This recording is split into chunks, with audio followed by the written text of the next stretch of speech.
Well, who calms down the bloke who calms people down? That's what I want to know. Finally, in a big game against a major rival, we were assertive rather than cautious. We actually created mayhem in their backyard. We can go and roll over teams now. Yeah. That's what we've got to do. Yeah. If we'd have had our first choice right side fit and firing, I think there's a very good chance we might have won that game. Some people are calling for a foul. No, 100% no. I think it's 100% a foul. No, it's interesting. Not. No, it's a weird thing, getting beat 2-1, but I still think there is a momentum that you can find from losing the game 2-1. It's now 12 different front fours in 14 Premier League matches. Wow. City in January signed the best centre-half in the league. They signed the best winger in the league in terms of form, in Gay and Semenya. They signed them because no one else could afford to sign them. They could. Every game from now to the end of the season, hopefully it'll be 8 games, is cup final. It's that simple, isn't it? It's cup final mentality. Well, someone told me that Declan Rice was sort of caught on camera at the end saying to Ødegaard,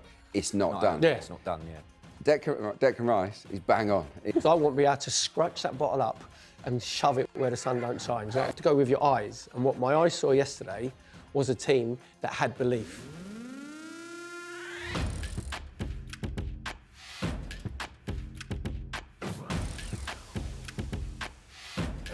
Hello, I'm Nick Bright and welcome to Inside Gooners, bringing you all the latest news and reaction from the mighty Arsenal.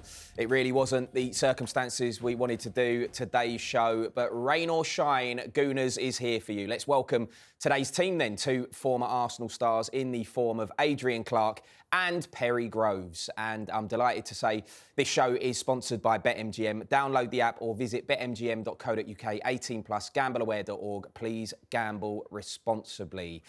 Right, fellas, where do we start? How are you feeling?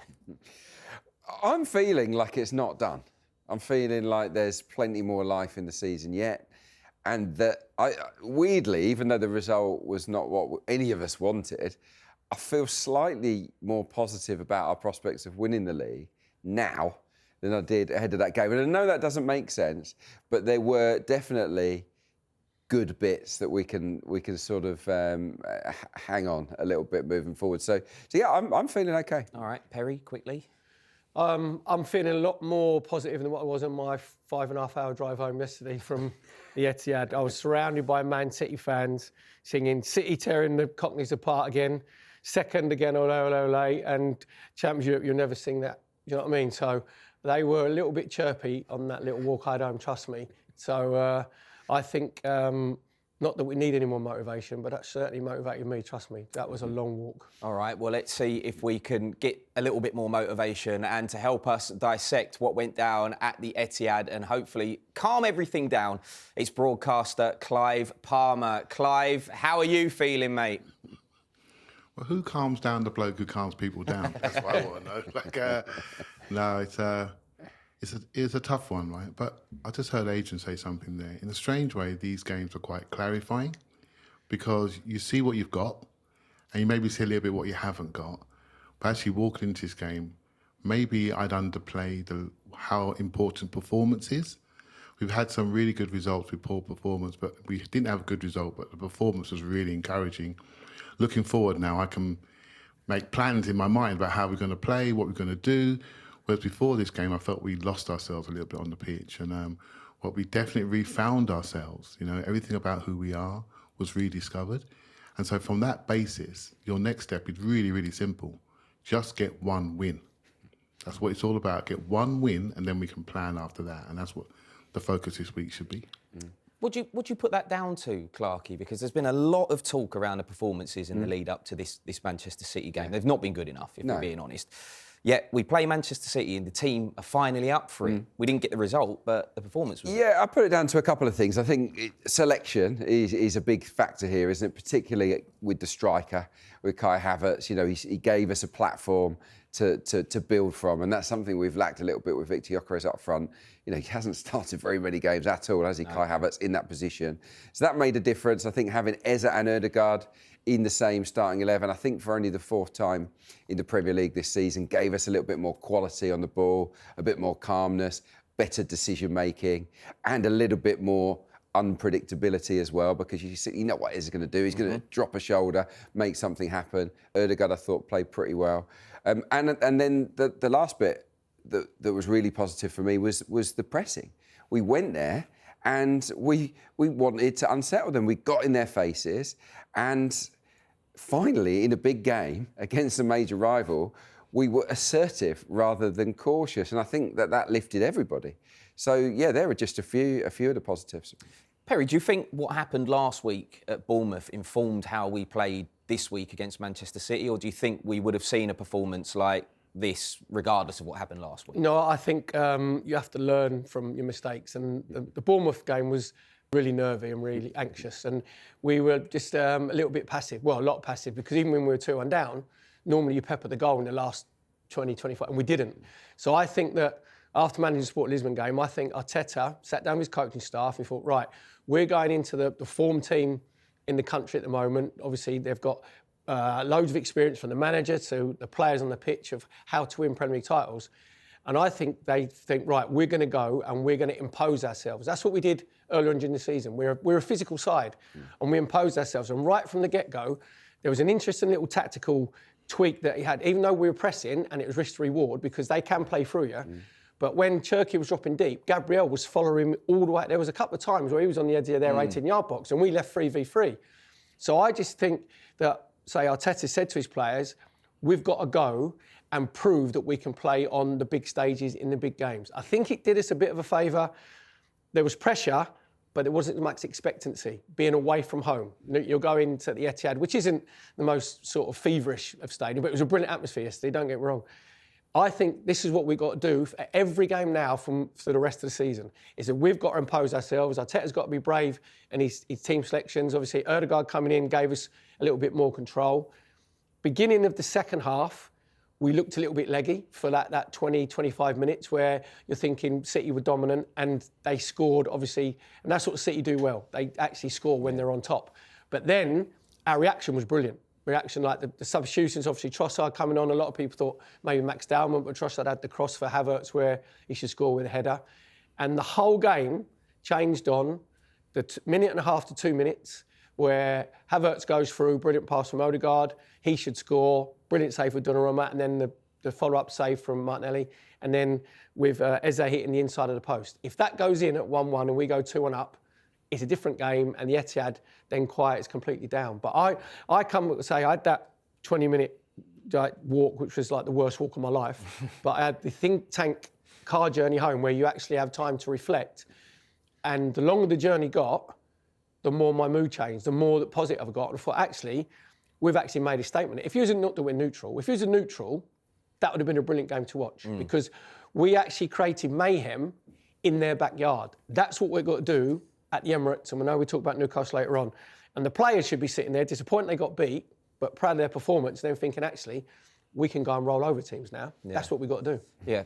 Clive, what did you make of the tactical approach? Because I've heard you previously talking about against Manchester City in the Carabao Cup final, you felt that this season that was the first time we were properly beaten and deservedly so.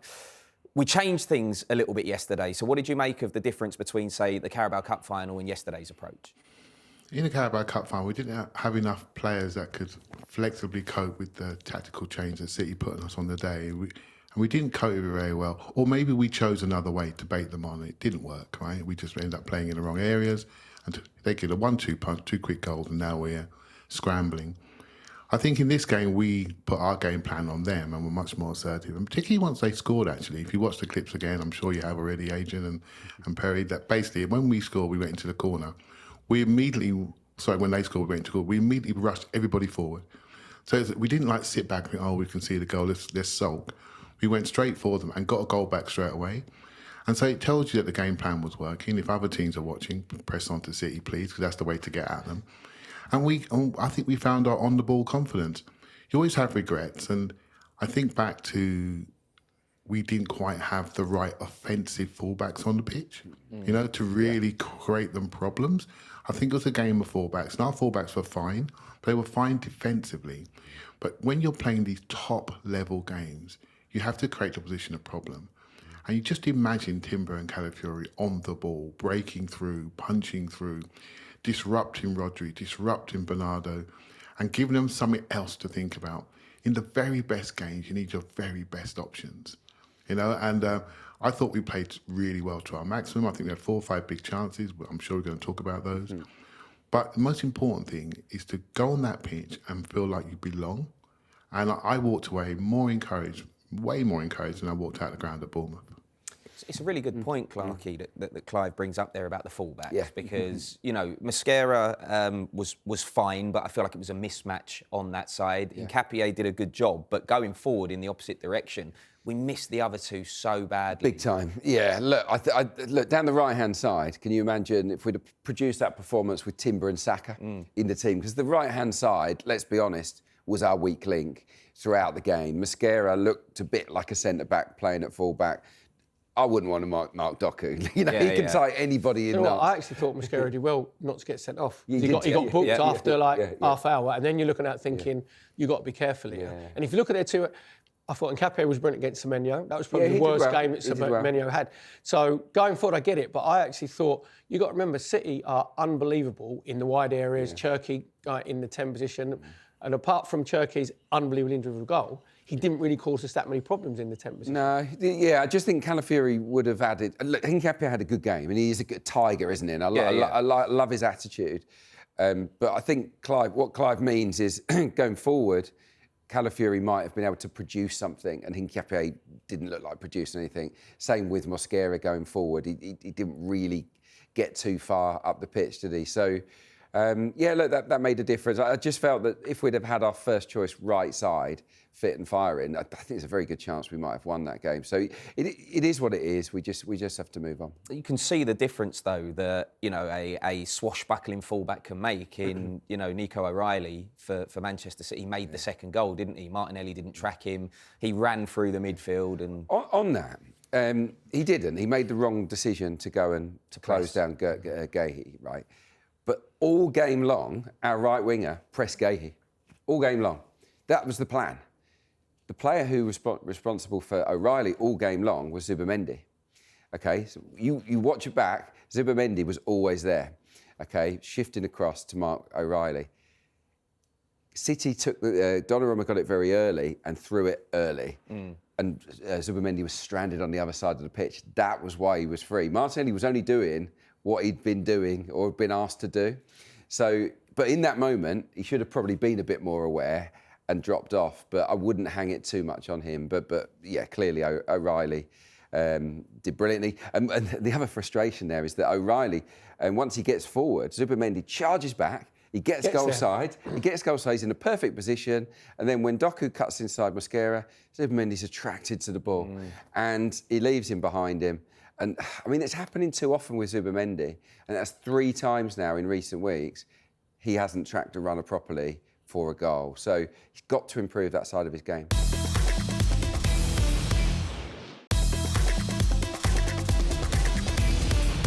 The other thing as well is, on the far post, the battle with Gabriel and Haaland. Gabriel's got to get in front of Haaland. He's got to make sure, Haaland does brilliantly because he holds him off and he's strong. Some people are calling for a foul. No, 100% no. I think it's 100% a foul. No, it's interesting. Not. No, nowhere near. Well, the reason I say it, right, is they're both pulling each other initially. Exactly. Initially, they're both pulling each other. So that's why people are saying it's 50-50. Yeah. But Gabriel had actually stopped pulling him. And at that moment, he has grabbed the shirt of Gabriel and it's basically coming off his neck. If you pause it, there's only one player holding the shirt of the other. Yeah, but the thing is, Clarke, when you pause it, that in real time, they're grappling with each other. Right, he's holding, Gabriel. It's brilliant centre-forward play from Haaland. It's brilliant because he's thinking, you ain't getting in front of me, I'm holding you off. There's no denying that. Even when the cross comes in, and actually Rodri runs into the box, which he doesn't normally do, to be fair. Yeah. So when it's coming in, you've got to make sure you're in front of Haaland. And that's one of the few times. So there was a physical battle with Saliba and Haaland in the first half, and then obviously Gabriel and Haaland in the second half. But I'm even though I'd love to have a bit of VAR, I don't think that's nowhere near a fair. No, it's great centre-forward play. But I'm telling you now, if a defender pulls the shirt of a forward like that, it's a pen. Is it sustained holding? PGMOL, sustained. There you go. I'm not crying about it. It's one of those. It is what it is. Just on Gabriel, actually, Clive, there was a real flashpoint where look, let's be honest, we got to call a spade a spade. I think he was lucky not to get a red card when he was, pushed his head towards Haaland. Yeah, you can say that, right? I have to say, we don't often say this, but I thought Anthony Taylor had a really good game. Was very good. Yeah. Because at some points in the season, you have to let the players win it. And he let them fight and he let them win it. And I love that about referees. I watch my basketball a lot, and refereeing in the playoffs is different to the regular season. And I think that's exactly what should happen. It's a playoff level game. Let the players win it. I slightly agree with Adrian on that Gabriel one in the box. What happens was Haaland pulls Gabriel behind him so he remains in front. So it was a tug and a pull. I totally agree that if you can't have all the battles that you have and then decide to pick on that one to then penalise. But it was a goal-scoring action, but it is what it is. On the headed one, I'm glad he gave out 2 yellows. That's exactly how you manage it. You take a card out of your pocket really early, let everyone know the yellow card's coming out, you quiet all the players down, and you give 2 yellows. Now, we can all sit here and say it could have been a red, and it could have been a red. No one's going to argue against you, but I'm pleased with the way the referee managed the game. And I haven't said that too many times about our friends from the northwest of England. And it was really good. Do you know what, though? Because of the physical battle that it was, right, that went back to the 80s, the centre-half against right. Haaland, normal players go down. Yeah. If he goes down, Gabriel gets sent off, right? But he, in his head, he's thinking, you're not going to out physical me, you're not muscle me, you're not intimidate me. He stood up. He's like, no, that ain't happening. So he did Gabriel a favour, because if he'd got sent off, no one would have said, oh, that's an outrageous decision, right? But as Clive said there, I was lucky enough to be at the game live, and Anthony Taylor, when I first saw it, I thought, oh no, he's the one who wants to get involved sometimes. You know what I mean? See something I haven't seen. Yeah. I thought he let it go. I thought he just let battles go on. There was loads. Right. There was loads of like little shoulder charges and then little pushes. And when the ball come into Haaland, Saliba was getting all over him, and then Gabriel. Yeah. But it was a brilliant spectacle to watch because he let it go. Yeah. And there wasn't, you would say, a really bad tackle. Do you know what I mean? Where you look at it and you go, oh, that's a little bit naughty. Because every player knew that the 50-50 battles and the physical side of it was going to go a long way to winning the game. And both teams were relentless at that. Yeah. So, yeah, I thought Gabriel was lucky not to get sent off because Haaland stayed on his feet. Yeah. What did you make of the subs, Clarke? Because I mean, a lot of talk about the Eze substitution in particular. Just when, not long after hitting the post, he looked like the player who was able to make something out of nothing, and then he gets hooked. Yeah, look, I was commentating on the game, and I was stunned when he came off. That is my honest opinion. I think Eze is a great moments player, and when you're looking for a moment to get you back in the game, to get the equaliser, I think you want him on the pitch. So I was really, really surprised that it was him that got the hook. He didn't have a lot of involvements in the game. If you look at his touch map compared to Ødegaard's, it's chalk and cheese. Ødegaard was heavily involved. He was left, he was right, he was centre. Eze was a little bit on the periphery, but when he did get involved and when he did hold on to the ball and wriggle his way past players, I thought he always looked really threatening. So I would have kept him on. But I don't think that's the reason we got beat, because we had chances after he went off to win the game. The Ødegaard pass to Havertz, I think, was just slightly overhitting on the angle, wasn't it? It made him stretch for it, made it a more difficult chance. And clearly the header at the end, that's a monumental miss. Got to get it on target. Yeah. See, I think he left Ødegaard on because Ødegaard gives us more control. Yeah. I think what it was, we actually responded again, going 2-1 down, where we looked leggy. Then we did respond and we found another gear. So I think basically he went Mike Bassett, he went 4-4-2, didn't he? And went right. So he thought, right, we're going to get crosses in, we're going to have Gyökeres and Havertz up front. Trossard coming on again can give you a little bit more control of the game. And he puts in the brilliant cross where he just whips it in. And as it's being whipped in, I'm watching it down the barrel and I'm thinking, if you want someone to beat it, it's Kai Havertz, because Kai Havertz is good in the air and he should, worst ways out, he should hit the target. Do you know what I mean? So we're being very sort of picky about, substitutions and who played where and what did what. But it's the overall picture for me. Do you know what I mean? Where you can't criticise Arteta for the philosophy that he went out with. Do you know what I mean? Where he thought, right, we're going to make a sort of statement here. And as I said before, he's got to now go bold. From now to the end of the season, he's got to go bold with his team sections where people were surprised to have Eze and Odegaard like in the same side. He's got to do it at home. He's got to make substitutions earlier, which he has been. So it's a weird thing, getting beat 2-1, but I still think there is a momentum that you can find from losing the game 2-1, because we all did the show and we said, if we ain't going to get the result, you need a performance to hang on to something, didn't you? And we can look at that performance and go, yeah, Arsenal fans have got something to hang on to. Right decision, just quickly, to start Havertz instead of Gyökeres? 100%. Right? No, that was a great decision. Okay. Do you know as well, because what Clive said there is, we didn't, apart from David Raya nearly getting caught in the first minute when he got closed down by Haaland. But again, it was a tactical shift where we went long, miles more times, into Havertz, where he was pulling onto the touchline and either winning the header or actually controlling it, which gave us a little bit more breathing space. So I got it. Very quickly on that goal from Havertz, brilliant piece of pressing, but it was almost like a set piece. So they had a throw, and I've looked at it, and we sent everybody across. Squeezed, squeezed across. Mosquera was in the picture. He was right the way across with Doku, right? So we had an 8v7 right by the corner flag. The spare man was O'Reilly on the far side, and we wanted to bait them to go and do that. So they went back to the keeper to go to O'Reilly, and I think we knew, and Arteta and the coaching staff knew, that Donnarumma isn't the best with his feet. And it was a loose touch and absolutely sensational from Havertz to score that goal. So in a way, it won't go down as a set-piece goal, but I think that was planned. Right, so Nicholas Yeover at it again. Bonus again. Yeah, Exactly.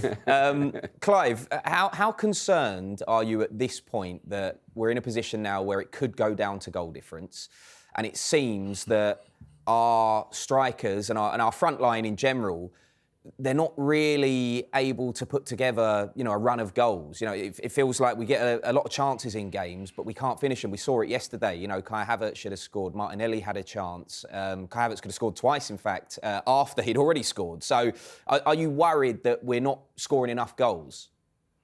Yeah, free scoring Arsenal have to win the league on goal difference. By the way, Clive, our XG was bigger than Man City's yesterday. Our XG was 1.52, theirs 1.42. But we're not tucking them away, is my point. Yeah, but at least we're creating them. Yeah. I think we have to lean into who we are, right? And so the big difference in Arsenal's performance yesterday was our off-the-ball setup and intention.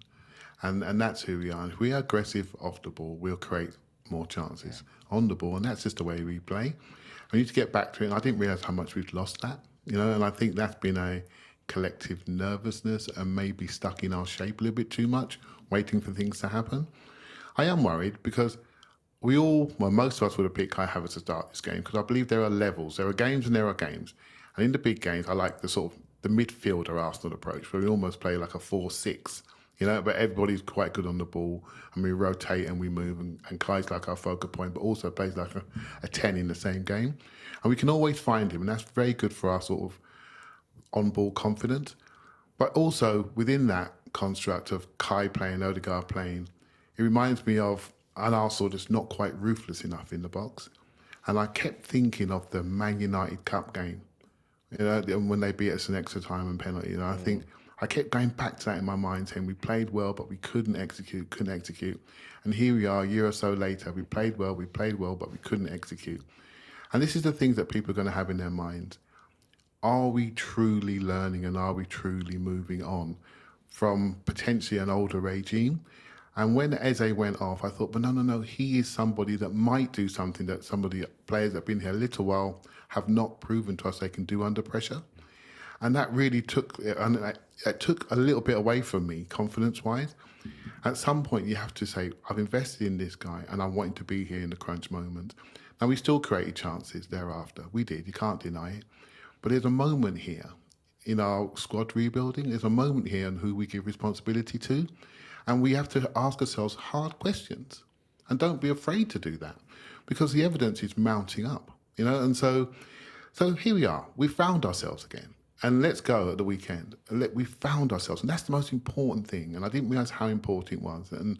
But now we're back. Let's go out and do it on the weekend and go from there. Well, Clive, I know you've got to shoot in a sec, but just quickly, how important is it then to get the attacking fullbacks back into the team, back from injury, and also potentially Bukayo Saka at some point before the end of the season?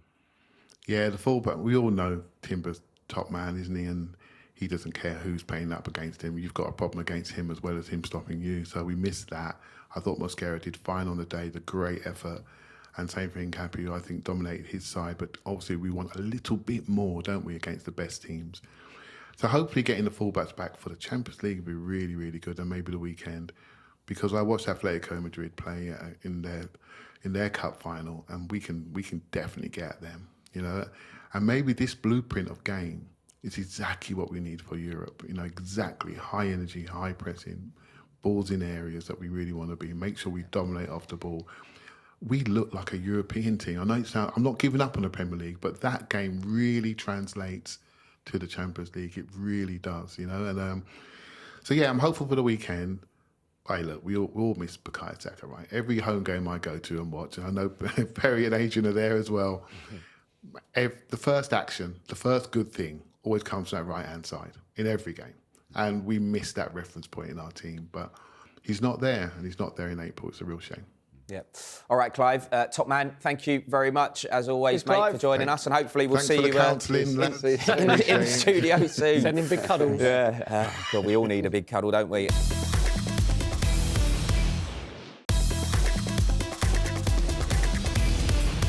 Right, let's try and focus on the rest of the season for a sec then. Clarke, do you think the circumstances now will give the players a bit of an extra edge? Because, look, there's no room for error anymore, you know? Yeah, there's clarity, isn't there? It might suit us now that we're probably not favourites. I don't know what the bookies have it down Well, the supercomputer, the Opta supercomputer still has Arsenal as favourites, but the bookies, I think, have Man City. Yeah, exactly. I think the pressure, it's flipped around, hasn't it? So maybe there's a bit more pressure on City. But look, we know there's no more margin for error. We know that we have to attack. And Clive touched on a really important point there. When you're not fluid, when you're not particularly cohesive, you have to create chances in other ways, and that's by winning the ball back high up the pitch. That's why we have to be a fierce, ferocious, pressing team. Our forward unit, I'm fascinated to see whether we stick with this front four or whether it's going to flip-flop again and we're going to use different players. I did a bit of research ahead of this game. It's now 12 different front fours in 14 Premier League matches in 2026. Wow. 12 different ones in 14. Over the season, 21 different front four configurations. It's remarkable. So that's through injuries. That's through what's the reason? A lot of it is for injury, though. A lot of it's through injuries. A lot of it's through players that can play on the left or the right. You know, we've got versatile players that switch around, but we really haven't had any continuity in our forward line all season, and I think that has impacted our chemistry, and it's such an important part of football, having that cohesion among forwards. So I just hope that we can maybe find a four and stick with it between now and the end of the season. If they're all fit, who do you play in the four? Do you know what? In the four, and I know you need to have relationships so you have that fluidity, but I think it's the message that Arteta's giving the four and the message that the coach is giving the four, because they need to be encouraged, even with yesterday where he was playing sort of leftish, but then he was coming in when in the 10 and he was just floating about everywhere. So you've got to give the licence to the four to go, right, we're going to press, we're going to go and press, but when we're in possession, you've got the licence to actually move. And what we need, especially at home, we don't have enough explosive movements where when we're building up, we stay like whoever's played on the right, on the left, and Gyökeres for the middle, or Havertz. And there's no explosive movements where you come to get the ball, you spin, you're going in behind. If you don't get it, then you accelerate, you actually sprint somewhere else. You don't just jog something, do you know what I mean? So we need more small explosive movements. Chaos. Exactly, so that's He has a chance. He has a chance in the D. Zubimendi makes a run. He's not got a chance of getting the ball. He's not interested in getting the ball. Exactly. But what he does, he takes a defender away and it frees up a lovely little space on the D. We need that times 10, between now and the end of the season, and we can score goals with whoever we've got. But, clearly our finishing needs to be better. I mean, having seen yesterday, I kind of want to see Havertz up top with Eze, Ødegaard and Saka. Okay. Like, I want to see that. And then, we'll go from there. Because the games that we've got between now and the end of the season, I don't think we're going to be playing on a counter-attack too often. Well, let's go through them. Right, so our remaining fixtures, we'll do which ones you think will win, which ones you think City might win or lose or whatever. Right, so our remaining fixtures, Newcastle at home. good time to play Newcastle at the minute. It's a good. You can play teams at the right time because they've lost the last 3. I think they've lost 8 out of the last 11. There's a bit of consternation in the whole club with Eddie Howe, but they will. Again, there's that. We have a needle with Newcastle. There's always a needle game. Well, they'll love to stop us. But the thing is, what you've got to do is they'll have energy for the first 25 minutes, half hour. But I think they look a team that are a little bit leggy at the minute. So again, it's about us impose ourselves. It's a win. All right, win. Win. All right, let's go through them quickly. Yeah. All right, so that's our next fixture. City, Burnley away. Yeah, win. Win. But we just Okay. hope that it ain't 5 or 6. Right, okay. Then for us, it's Fulham at home. Yep. Yeah. Win. Okay. For City, it's Everton away.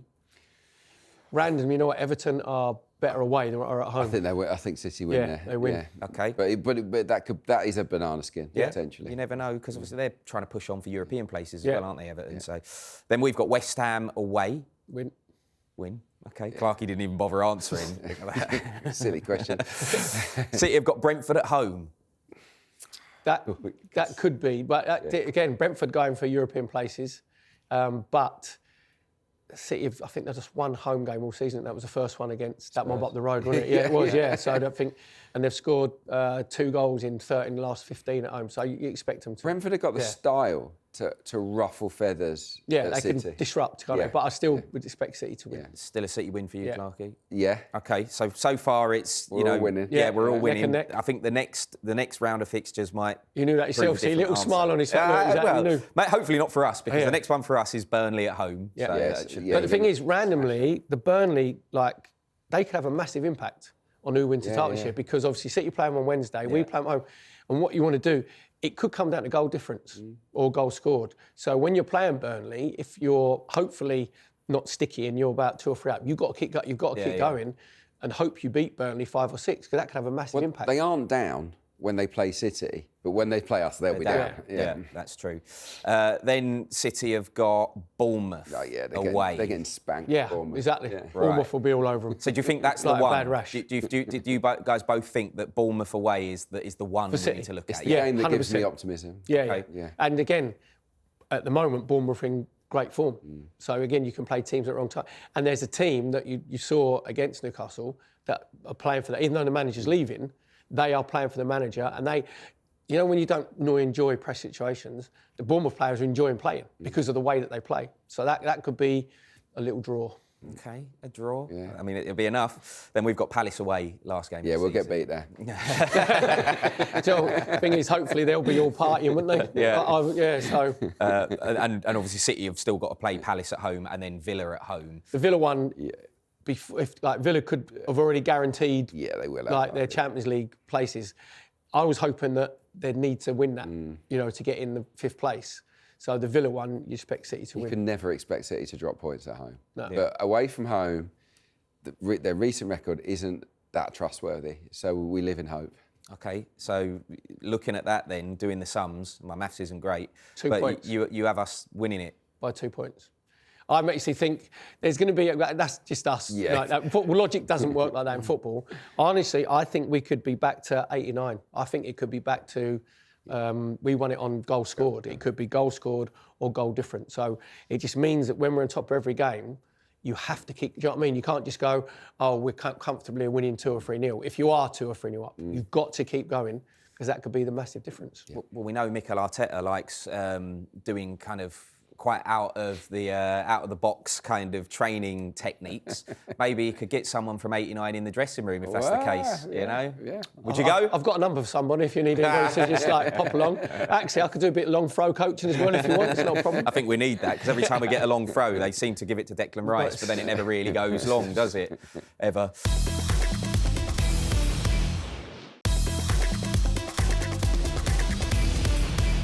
Right, the rest of the season then has got a whole lot bigger because of this last result, and it starts with Newcastle at home on Saturday evening. Perry, you started kind of giving us a bit of a breakdown of what you expect for that game. It's a huge game, a huge occasion, and Newcastle would love nothing more than to chuck a spanner in the works. Absolutely, yeah, because they will raise their game. Do you know what I mean? Players do because of the edge and the history that we've had with Newcastle. from before, obviously beating us twice in like the League Cup when they went and won their first trophy. With 70 years, I think it was, wasn't it? So Guimaraes will probably be back. He makes a massive difference to him. He gives us a little bit more control. But I think the home games are going to be more difficult than the away games because of the nerves from the fans. And what the fans have got to go there. Hopefully they'll be sort of joyed by what they'd seen at the Emirates, and then you go, right, we've got to play exactly the same from the get-go like we did. We were really, you can be brave, you have to be brave in possession at this stage of season. You have to be like Eze getting on the ball or Odegaard, but also you have to be brave out of it. And we were really, really brave on Sunday. Say with the high press, leaving 3v3s or 4v4s, and just because the defensive people that we have, they're that good 1v1s. You just go, okay, basically you six, you go and press, you go and put us on the front foot, and you create that little bit of mayhem, and then you create more spaces for your flair players. So sorry, Clarke, go on. I was going to say we played great at Newcastle. Yeah, one of our best performances this season, and that was a really aggressive performance where we that was belief, wasn't it? When we went 1-0 down to turn it round. Yeah, exactly. But we'd played well and we'd create chances through physicality. It's going to be a really physical game. My only worry is that in these home games, and I'd make Perry right, I think the home games are ones where we could slip up and there could be a draw chucked in against a Newcastle or a Fulham. It's because to press well, you need to not have the ball.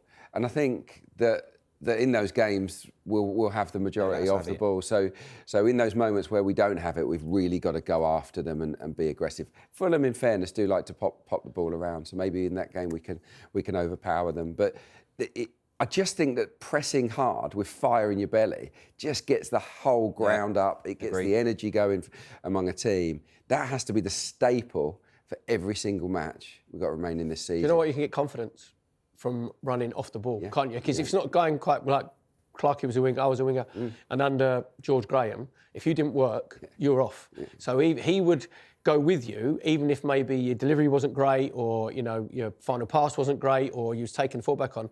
But if you pressed and you worked, then all of a sudden the crowd didn't they? You see someone have a crash tackle or go and close someone down, the crowd get energised by that. So, and I've said it before, I still think that Max Dowman is going to have a massive part to play. If Arteta's going to be brave enough, one, maybe to start him, or two, half-time, if it ain't working, you go, give him enough of the game to go and create that bit of magic or that bit of mayhem. So. Yeah. Well, look, Madueke had first dibs, didn't he, at the weekend? Didn't really come off for him. Martinelli wasn't amazing. He did all right. So the door is ajar for Dowman to come in at some point and produce another moment. Were you both surprised not to see him come in that City game, or? Do you know what, I was hoping against hope that you might start him on the right hand side, but I think what it is, probably more at home, but maybe defensively, not saying that Max Dowman doesn't do his job, but he's not experienced. Sometimes as a 16-year-old, you're not experienced enough to think about the what ifs, go, and maybe he's taken loads of information. So I think probably in the home games, I think you're going to see him definitely used a lot more, because as I say, if you've got teams on the back foot or they're sitting deep, you need players like him in tight spaces, or Eze might buy a penalty, do you know what I mean? And even if teams sit deep, we've got to get the ball forward a lot quicker. I don't care if we actually make it fight balls around the 18-yard box, you know what I mean, where you are going in, if it's Havertz who's backing in, creating havoc, and then you just push further up the pitch, because what you don't want is what I call the horseshoe, where you go, exactly where you just go back, Brown, back, and they get enough players to we've seen enough of that this season. And it affects the game state, I think. When you're doing that, the team that we're against, they get comfortable. But it's easier to, if you've got Havertz there, it's easier to punch a ball into him. Yeah. It just is. Although most of his touches weren't actually in central areas in this game. They were out in the wide areas and the left side. But even that doesn't matter, because he's dragging someone with him to create space on the inside for someone else. So, Havertz, I think, has to start now, and Gyökeres is your impact guy. You know what, it's a good week to have a rest. I don't know what Mikel Arteta's doing, but if I was him, I would say to him, you're coming for a recovery, but Monday, Tuesday, maybe even Wednesday, just go and chill, just go and relax, do you know what I mean? And then we'll either come back Wednesday or the Thursday, because you need time, not only for your body to recover, you need time for your brain just to settle down a little bit. So it's a good time to recharge the batteries. Well, one thing we do know is that City haven't got the Champions League to worry about. We do. We're in a great position. Obviously, for the first time in our history, consecutive semi-finals, which is great. But in a weird way, does the Champions League feel like a bit of a distraction, Clarke? A good distraction, yeah, because it's not the same pressure, is it? And we've been great in Europe this season, and I think the Atletico tie is going to be so much better than the Sporting game. Atletico, I don't know if you've had much chance to watch it. It's anti-Simeone. Yeah. It's the complete polar opposite football. They can't defend, but they are on you. You know, they are very, very aggressive, and they will carry a big threat going forward, but they will give us chances. So I think it's going to be a belting tie, and if we get our pressing right, we're going to win the ball back, and we're going to carve them open and hopefully score the goals that fire us towards that final in Budapest. I am confident that we can beat Atletico. You know, it's a weird thing. We could be, I'm not saying we're going to win it, right, so don't clip this up, whatever, but if we do go on to win it, we could be one of the only teams in history that wins the Champions League, but then there's still been negativity saying, well, you won the Champions League, but you bottled it in the Premier League. Do you know what I mean? Which you said that at the beginning of the season to most Arsenal fans, they'd have said they want the Champions League because obviously we want that like gold star on our shirt, don't we? Of course we do. But I want both, don't get me wrong, we want both. We absolutely want both. But I don't want Arteta to play differently against Atletico Madrid than what he's doing in the Premier League. Do you know what I mean? Because, you know, you go, oh, team's a bit better technically. I think I've said all this whole season, it's about us. Don't matter who's playing, it's about us because the squad has had to be used. Then hopefully you get players back at the right time. If Timber comes back in and Bukayo Saka comes back in, that gives everybody like a bit of a lift. So it's still like, wouldn't it be funny, we're 5 games away from winning the Premier League and 3 games away from winning the Champions League. So everything's got to be positive. But just say if we don't win the Premier League, and I don't even want to put that negativity out there, but people will be asking the question. Say we don't win the Premier League and we win the Champions League. For you two, is that still a successful season? Being 12 points clear and, well, potentially 12 points Brilliant clear. season. Absolutely. You win the Champions League, it's a bad season. You're having a laugh. No, from Arsenal fans, I get it what you're saying. From Arsenal fans, Just asking the question. It'll be a brilliant season. For the neutrals, it won't. There'll still be negativity and there will still be criticism without a shadow of a doubt. You've got to realise what we're up against as well here. Context is really important, OK? City in January signed the best centre-half in the league. They signed the best winger in the league in terms of form, in Gay and Semenya. They signed them because no one else could afford to sign them. They could. That is what Arsenal are up against, yet we're still, like you say, 5 games away from winning the Premier League, 3 games away from winning the Champions League. This is up against juggernauts that have so much financial power over us. So let's not be too hard on ourselves here. This has been a really, really good season. We just want it to be a special season now. Is there a point at which the Champions League overtakes the Premier League in terms of importance for you, Clarke? Well, the final is after the end of the Premier League. But obviously, season. we'd know we'd be through to the final before the Premier League ends. No, there's no priority. You play. You've got to go all out to win every single match between now and the end of the season. There's no priority. Every game from now to the end of the season, hopefully it'll be 8 games, is cup final. It's that simple, isn't it? It's cup final mentality. So that's what you have to get your cup final heads on. And there'll be, Clarke knows what it's like. That coach coming home last night, the journey home would have been really quiet, right? Yeah. They'd be reflective of what the players do. You haven't, then again, the further they got home, and Arteta would have said how proud he was of the performance and what he did, and there's the belief. What you hope is that they go, we've just gone to like their backyard and we've imposed ourselves on them, so we can do that to any team. And coming off the pitch, they would have been devastated. Yeah. They were devastated, but there's still a bit of, actually, they're the levels that we should get to. I did hear, or someone told me that Declan Rice was sort of caught on camera at the end saying to Odegaard, it's not done. Yeah. It's not done, yeah. Declan Rice is bang on. It's not done. Nothing's done yet. Man City fans, and I saw them do their lap of honour, and I saw Haaland give me, which is quite funny actually, to be fair, a little smirk like to the camera or whatever. Some smirk. Yeah, it was quite. But I think that a lot of Man City fans think that it is done. right? So that's great. So that should give you even more motivation, because I don't want to be sat at the Etihad with an Arsenal bottle. Fans keep giving me because that was on sale yesterday outside the ground. Tears, weren't they? Yeah, right. So I said, so I want to be able to scratch that bottle up and shove it where the sun don't shine. Do you know what I mean?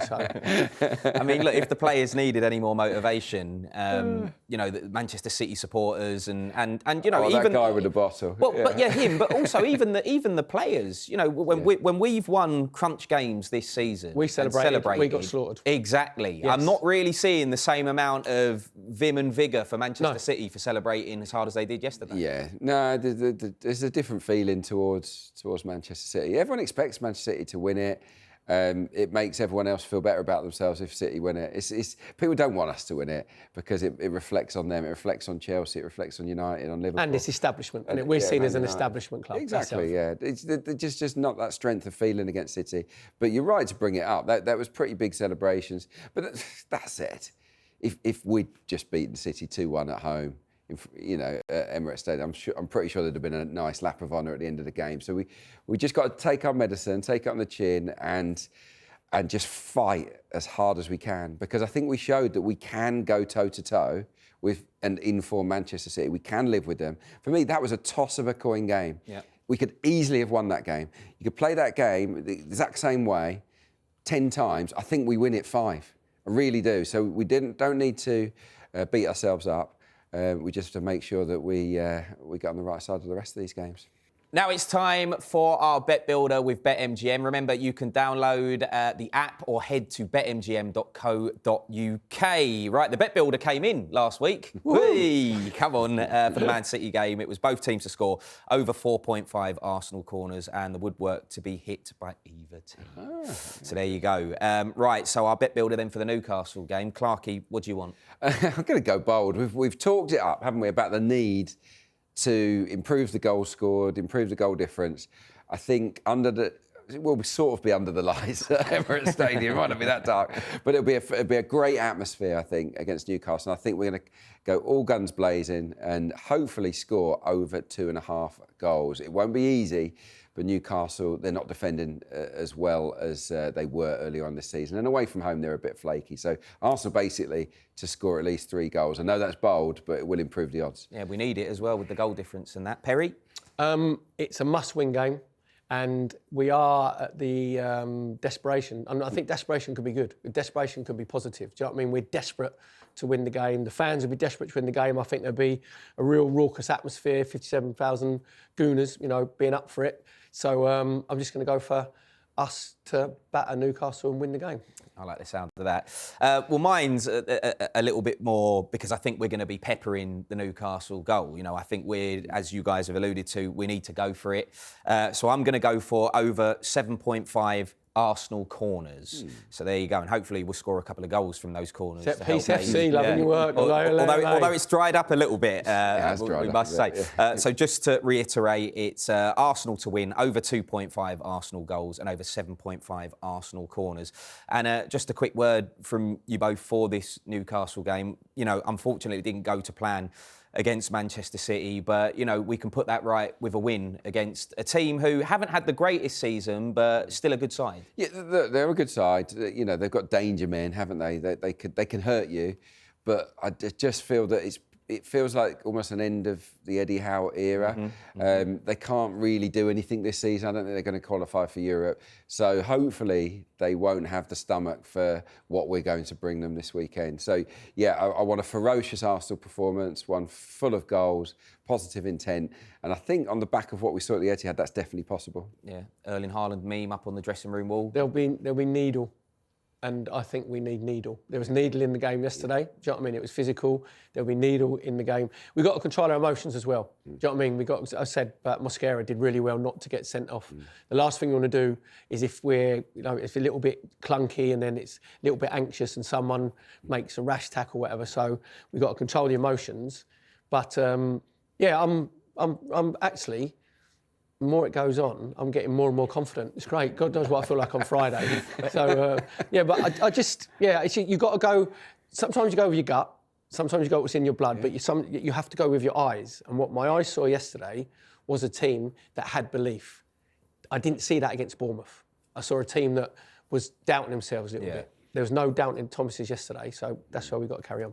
It's a funny one, isn't it? A funny one. Right, that is all we've got time for on today's Inside Gooners. Thank you for your company, of course, and thanks to Adrian Clarke and to Perry Groves. Also to Clive Palmer, who joined us earlier on. This show is sponsored by BetMGM. Download the app or visit betmgm.co.uk, 18+, gambleaware.org. Please gamble responsibly. And come on, you Gunners! 2, 3.